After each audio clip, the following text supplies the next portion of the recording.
Hello friends, welcome to NS classes. My name is Neetu. आज हम बात करेंगे डे 23 के बारे में। ठीक है, और आज डे 23 के अंदर जो है दो पार्ट डिस्कस करेंगे, पार्ट 1 एंड पार्ट 2।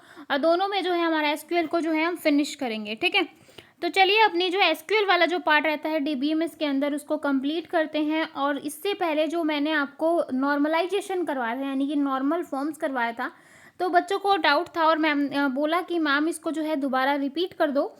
तो भाई नॉर्मलाइजेशन एक ऐसा जो टॉपिक है जिसको बोर्ड पे पढ़ें तो बहुत अच्छे से समझ में आएगा। ठीक है, अगर 40 डेज क्रैश कोर्स होने के बाद अगर टाइम बचता है तो मैं नॉर्मलाइजेशन को आपको बोर्ड पे अच्छे से एक्सप्लेन करूँगी, या फिर जो है डेली जो आपकी रात को 9 बजे, जो जिन बच्चों को नहीं पता तो बता दूं, डेली रात को 9 बजे जो है आपकी लाइव क्लास होती है सीएस की। ठीक है, तो वहाँ पर जो है हम नॉर्मलाइजेशन के कुछ क्वेश्चन डिस्कस कर सकते हैं, जिससे आपका जो नॉर्मलाइजेशन में जो डाउट है वो सारे क्लियर हो जाएं। ठीक है, तो अपनी आज की क्लास जो है उसको स्टार्ट करते हैं। हाँ जी, तो अपनी आज की जो क्लास है उसको स्टार्ट करते हैं। और अगर आप में से कोई बच्चा पेड टेस्ट सीरीज लेने में इंटरेस्टेड है तो आप ले सकते हो टेस्ट सीरीज। ठीक है, ताकि आप लास्ट टाइम पे टेस्ट सीरीज लगाकर अपनी परफॉर्मेंस को चेक कर सको, इवोल्यूट कर सको खुद को कि आपने जो किया है, और आप जब टेस्ट दे रहे हो तो आपको जो है किस तरीके का जो रिजल्ट मिल रहा है, कि कितने जो है 60 में से आप कितने सही अटेम्प्ट कर पा रहे हो। अगर आपको ये जज करना है तो आप बिल्कुल जो है पेड सीरीज जो है वो ज्वाइन कर सकते हो। उसका जो चार्ज है सिर्फ और सिर्फ 500 रुपीज़ है, ज़्यादा नहीं है। प्लस जो है आपको सबका सोल्यूशन मिलेगा। ठीक है, हाँ जी। एसक्यूएल क्या होता है? एसक्यूएल की अगर फुल फॉर्म की बात की जाए, कई बार फुल फॉर्म भी आ जाती है कि एसक्यूएल जो है वो क्या होगा। तो SQL stands for structure query language. ठीक है, तो स्ट्रक्चर क्वेरी लैंग्वेज जो है आपकी, एसक्यूएल इज डोमेन स्पेसिफिक होता है। डोमेन मैंने आपको बताया था कि डोमेन क्या होता है। स्पेसिफिक लैंग्वेज है जो मैनेज करती है डेटा को in relational database management table, RDBMS। और आर से मैंने रिलेशन से बताया था, दैट इज जिसमें आपकी टेबल हो, और टेबल आपकी क्या होती है जिसमें रो और कॉलम होते हैं। उसी के अंदर आपका डोमेन, टप्पल, रो, कार्डिनलिटी, एट्रीब्यूट, कॉलम, सब कुछ जो है आपका उसी के अंदर आता है। This is a special purpose programming language use to create table, manage data and manipulate data. ठीक है, जैसा कि हमने देखा कि RDBMS है, तो ऑब्वियसली इसके अंदर आपका क्या होगा, टेबल्स होंगी। तो टेबल को क्रिएट करवाने के लिए, उनको मैनेज करवाने के लिए और डेटा को मैनिपुलेट करवाने के लिए आप क्या यूज़ करते हो भाई? स्ट्रक्चर क्वेरी लैंग्वेज का यूज़ करते हो। तो क्लियर है कि एसक्यूएल जो है वो क्या होती है। हाँ जी, अब और अच्छे से देख लो जिससे आपको थोड़ा समझ में आ जाए। एसक्यूएल की फुल फॉर्म सबको समझ में आ गई। अब ये किस लिए डिज़ाइन की गई थी? RDBMS के लिए डिज़ाइन की गई थी। इसकी जो पहले प्रोनाउंसिएशन थी वो क्या थी? सिक्वल। हम इसको सिक्वल बोलते थे। ठीक है, अब हम इसको डायरेक्ट एसक्यूएल बोल देते हैं। पहले इसको क्या बोला जाता था? सिक्वल बोला जाता था।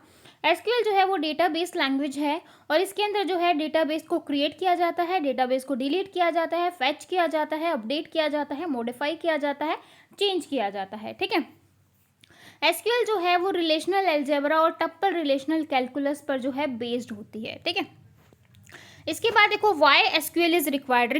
जो एसक्यूएल है उसकी हमें ज़रूरत ही क्यों पड़ी? तो एसक्यूएल जो है वो डेटाबेस को क्रिएट करने के लिए यूज़ करते हैं। टेबल एंड व्यूज़ जो हैं वो इंसर्ट करवाते हैं record in database, to update record in database, delete करने के लिए, डेटाबेस को रिट्रीव करने के लिए। ठीक है, तो एसक्यूएल की हमें ज़रूरत क्यों पड़ी भाई? कोई भी मैंने डेटाबेस को क्रिएट किया है, कोई भी मैंने नया डेटाबेस बनाया, तो डेटाबेस में क्या होते हैं? आपके रिकॉर्ड्स होते हैं। तो उसमें इंसर्ट करवाना, उसमें डिलीट करवाना, उसमें अपडेट करवाना, उसमें ऑल्टर करवाना, डेटा को लेना, रिट्रीव करना, तो इन सारी चीज़ों को यूज़ करने के लिए आपको किस चीज़ की ज़रूरत पड़ी? एसक्यूएल लैंग्वेज की। क्लियर है भाई? हाँ जी, व्हाट एसक्यूएल डज। एसक्यूएल जो है वो क्या करती है? एसक्यूएल क्या करेगी भाई? डेटा को डिस्क्राइब करेगी, आप इंसर्ट करवाओगे उसके अंदर, फिर आपको स्टोर करवा सकते हो। ठीक है, उसके अंदर आप डिलीट करवा सकते हो, वही सारी चीज़ें करती है। तो एसक्यूएल जो है, we can query our database in several days using English like statement. With SQL user can access data from relational database management system. इसके अंदर जो है आप डेटा को डिस्क्राइब कर सकते हो। यूजर जो है वो डिफाइन करता है database and manipulate it when needed. ठीक है, it allow the user to create and drop database table. यहाँ पर आप क्या करवाते हो? यूजर जो है वो क्रिएट और ड्रॉप करवाता है डेटाबेस को टेबल में। यहाँ पर जो है आप अलाउ करवाते हो create a view, stored procedure, function in database. ये जो है अलाउ करवाता है set of permission on table, procedure and views. ठीक है, इसके बाद देखो SQL is used to work with RDBMS system. SQL जो है वो वर्क करती है किसके साथ, आरडीबीएमएस सिस्टम के साथ। किस तरीके से करेगी वो देखो, यहाँ पर आप डेटाबेस को क्रिएट करवाया, आपने टेबल को क्रिएट करवाया, तो यहाँ पर जो डेटा स्ट्रक्चर होगा, definition operation, SQL support this operation and they come under data definition language. मतलब अगर आप बिल्कुल आपने डेटाबेस को क्रिएट करवा है बिल्कुल न्यू, ठीक है, आपने बिल्कुल नया स्ट्रक्चर रेडी करवाया है, अगर आप स्ट्रक्चर रेडी करवा रहे हो तो जो है यहाँ पर आप किसका यूज़ करोगे, DDL का यूज़ करोगे, DDL कमांड का यूज़ करोगे। ठीक है, तो DDL कमांड में आपकी 4 कमांड आती हैं, that is create, alter, drop, rename, truncate. ठीक है, तो यहाँ पर जो है आप देख सकते हो DDL में आपका क्या आया, क्रिएट आया, ऑल्टर आया, ड्रॉप आया, रीनेम आया, टर्नकेट आया। ठीक है, तो DDL में आपका ये आ गया। फिर देखो SQL query are mostly use to retrieve and manipulate data in relational database, they come under the data manipulation language. अगर आपको ध्यान से समझना, अगर आपको कोई क्वेरी रिट्रीव करनी है, उसमें कुछ चेंज करना है, ठीक है, तो जो है आपको किसका यूज़ करोगे भाई, DML कमांड का यूज़ करोगे। किसका यूज़ करोगे, DML कमांड का। अगर आपको स्ट्रक्चर बनाना है, अगर स्ट्रक्चर की बात आई, अगर आपको किसी टेबल का स्ट्रक्चर तैयार करना है तो आपने DDL कमांड का यूज़ किया।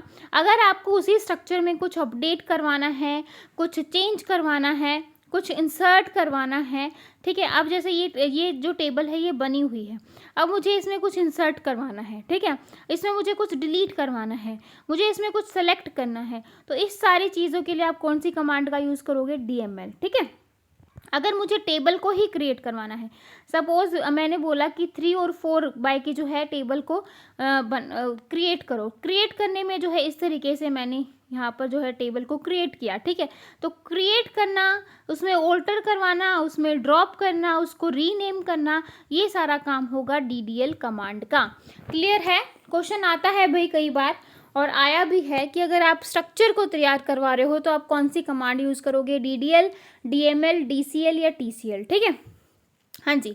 अब देखो डेटा कंट्रोल लैंग्वेज, थर्ड क्या है आपकी, डेटा कंट्रोल लैंग्वेज है, और यहाँ पर बोल रहा है कि to control access to data stored in database. ठीक है, it is very important to make sure only authorized user can access data. यहाँ पर जो है आप कर देखते हो कि जो ऑथराइज्ड यूज़र हैं वही डेटा को असेस करें, जो फालतू के हैं वो ना कर पाएँ। ठीक है, SQL जो है वो सपोर्ट करता है DCL को थ्रू यूज़ ऑफ ग्रांड और रिवोक। तो यहाँ पर जो है DCL कमांड की क्या क्या कौन कौन सी कमांड होगी, ग्रांड और रिवोक। ठीक है, तो DDL कमांड की create, alter, drop, rename, truncate. DML की सिलेक्ट, इंसर्ट, अपडेट, डिलीट। ठीक है, और आपका DCL की जो है ग्रांट और रिवोक। बहुत ही इंपॉर्टेंट है ये जो पेज है, ये पूरा यहीं से लगा लो कि आपके 2 या 3 क्वेश्चन जो हैं वो आपको SQL में से देखने को मिल जाएंगे। ठीक है, तो ये इंपॉर्टेंट है, इसको अच्छे से समझना, अच्छे से ध्यान रखना कि कौन सी कमांड कौन से उसमें आएगी। ठीक है, हाँ जी, आगे देखो, we can store multiple queries in a file and execute them in SQL. SQL file name extension is .SQL. SQL file का जो एक्सटेंशन है वो क्या रहेगा, .SQL. Most popular database system that support SQL queries are कौन कौन सी होंगे भी, ओरेकल होगा, MySQL होगा और पोस्टग्रेस SQL होगा। ठीक है, अब देखो SQL implementation are incompatible with different database mostly because they have adapted to their own data structure. Some of the database implementation have their own data types. ठीक है, जो कुछ डेटाबेस हैं उनकी क्या होती है, खुद की डेटा टाइप होती है, एनक्लोज होते हैं। So if you have written queries, अगर आप कुछ क्वेरीज लिख रहे हो MySQL डेटाबेस में, तो ज़रूरी नहीं है कि वो ओरेकल में भी जो है वो काम करे। ठीक है, हाँ जी। अब देखो types of SQL statement. SQL statement की टाइप देखनी है कि कौन कौन सी होती हैं। हमने देखा DDL होता है, DML होता है, TCL होता है, और उसके बाद डेटा कंट्रोल लैंग्वेज होती है और डेटा क्वेरी लैंग्वेज होती है। तो ये आपकी टाइप्स होती हैं किसकी, SQL कमांड की। ठीक है, यहाँ पर आप देख सकते हो ये डायग्राम बहुत ही इंपॉर्टेंट है, डायरेक्ट यहाँ से जो है क्वेश्चन उठ के आ जाता है। ठीक है, तो DDL में क्रिएट होगा, ड्रॉप होगा, ऑल्टर होगा, टर्नकेट होगा, DML में इंसर्ट, अपडेट, डिलीट। ठीक है,